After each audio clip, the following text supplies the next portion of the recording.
शिंदे गटात जाण्याचं काय नेमकं मध्ये वाटलं जाव बरे वाटले शिंदे साहेब इतरांपेक्षा अधिक मजबूत आहे, सेवाधारी माणूस आहे, कधी धावून जाणार आहे कार्यकर्त्याच्या पाठीशी. बच्चूकडून मंत्री केली आमची चूक झाली उद्धव ठाकरे म्हणाले. मला उद्धव साहेबांना प्रश्न विचारायचा आहे, पहिले ते मुख्यमंत्री झाले का पहिले मी मंत्री झालो?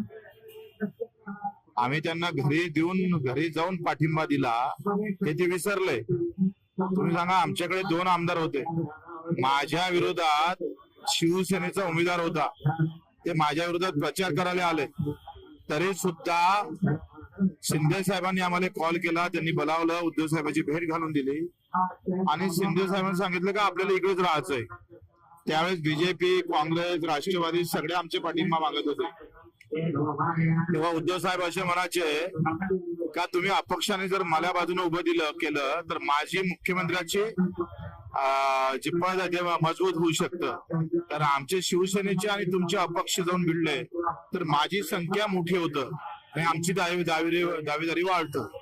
आता हा चांगला विचार करून आम्ही त्यांना घरी जाऊन पाठिंबा दिला आणि पहिले मुख्यमंत्री होते का नंतर मंत्री होते हे उद्धव साहेबांना सांगावं. तुम्ही तिकडे गेला असाल. आमच्यावर एक टीका होती की तुम्ही सत्तेसाठी आता शिंदे गटामध्ये गेलात, विरोधी पक्षामध्ये राहून जनतेचे प्रश्न रस्त्यावर तुम्ही मांडत होता. आता तुम्ही हा प्रश्न अशोकराव चव्हाणला विचारला कधी?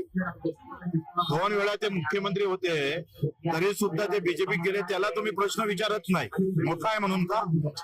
मोठा आहे म्हणून नाही, ते वजनदार आहे म्हणून आणि मी हलका कार्यकर्ता आहे म्हणून.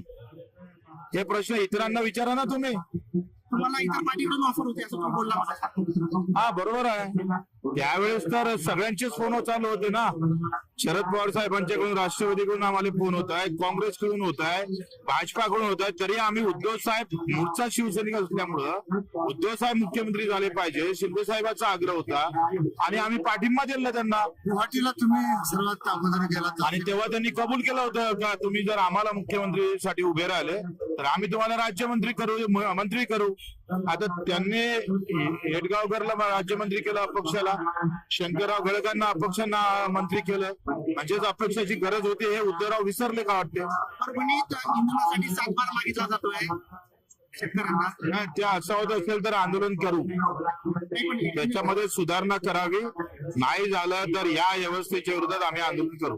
पेट्रोल आणि डिझेलचे दर वाढत आहे, ते एकंदरीत त्याबद्दल काय म्हणतो? कशाचे? पेट्रोल आणि डिझेलचे तिसऱ्यांदा हा सगळ्या देशातला प्रश्न आहे. मी एकटा इथे बोलून चालणार नाही. फक्त शेतकऱ्यांच्या ट्रॅक्टरांना डिझेल भेटासाठी आम्ही रस्त्यावर उतरू.